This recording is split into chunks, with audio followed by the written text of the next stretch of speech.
എന്ന് പറയുന്ന എന്റെ അമ്മ എന്ന് പറയുന്ന സ്ത്രീക്ക് വേണ്ടി ജീവിതം അർപ്പിച്ചിട്ട് നടക്കുന്ന ഒരു വ്യക്തിയായിരുന്നു. അതായത് ഇപ്പം പ്രൊഡ്യൂസർ അമ്മയുടെ കാര്യം പറഞ്ഞപ്പോൾ ഞാൻ കൈയടിച്ചത്, വേറെ ആരും കൈയടിക്കുന്നത് ഞാൻ കണ്ടില്ല. അപ്പോൾ അങ്ങനെയുള്ളൊരു സ്ത്രീ ഫൈറ്റ് ചെയ്ത് ഒറ്റയ്ക്ക് ഒരുപാട് പീഡനങ്ങൾ, മാനസിക പ്രയാസങ്ങളും കഷ്ടപ്പാടും അനുഭവിച്ചു വന്ന എൻ്റെ അമ്മയുടെ ജീവിതം എനിക്ക് നന്നായിട്ടറിയാം. അതുകൊണ്ട് തന്നെ ഒരു പെൺകുട്ടികളും ഒരു സ്ത്രീകളും അതുപോലെ തന്നെ ഞാൻ ഈക്വലി ഇമ്പോർട്ടൻസ് കൊടുക്കുന്നതാണ്. ഒരു പുരുഷനും ഒരു ആൺകുട്ടികളും പീഡനം അനുഭവിക്കാൻ പാടില്ല എന്നുള്ളത്.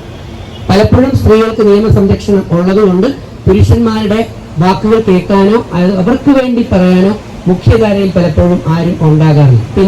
പക്ഷെ പറയേണ്ട കാര്യങ്ങൾ പറയേണ്ട സമയങ്ങളിൽ പറയുന്നതായിരിക്കും ഒരുപക്ഷെ നല്ലത്. അതല്ലാതെ വർഷങ്ങൾ കഴിഞ്ഞ് 15, 20, 30 വർഷം കഴിഞ്ഞതിന് ശേഷം നമ്മൾ കുറെ കരിയോലികളും വാരിക്കൊണ്ട് നടക്കുക എന്ന് പറയുന്നത്, അതിനോട് എനിക്ക് പലപ്പോഴും യോജിപ്പ് വന്നിട്ടേ.